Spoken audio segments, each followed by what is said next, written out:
Bonjour, la question revient de plus en plus souvent dans notre société. Comment adopter l'enfant de son conjoint? Aujourd'hui, plus d'1 200 000 mineurs vivent dans une famille recomposée en France. Alors l'adoption simple est la solution la mieux adaptée. Maître Élodie Frémont, bonjour. Bonjour. Vous êtes notaire à Paris. Que doit-on savoir sur ce type d'adoption? D'abord que c'est un processus plutôt simple qui se fait en 2 étapes. La première chez le notaire, ce qu'on appelle un acte de consentement à adoption, qui va requérir la présence du parent adoptant et de l'adopté, sauf s'il est mineur évidemment.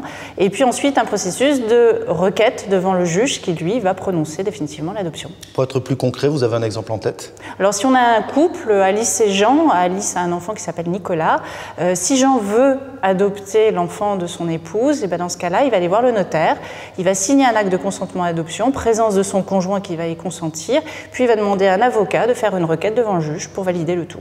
Le père biologique a son mot à dire? Absolument. Doté de l'autorité parentale, il doit comparaître à l'acte également. Ouais, alors on le voit bien, c'est important, c'est un acte important, cette adoption, d'où l'importance de respecter toutes les étapes. C'est une adoption qui normalement est irrévocable. Elle est irrévocable, en revanche l'adoptant a la possibilité de la révoquer dans les 2 mois qui suivent le consentement à l'adoption, c'est une rétractation. Ouais, ensuite il peut y avoir des cas particuliers comme de la maltraitance, etc.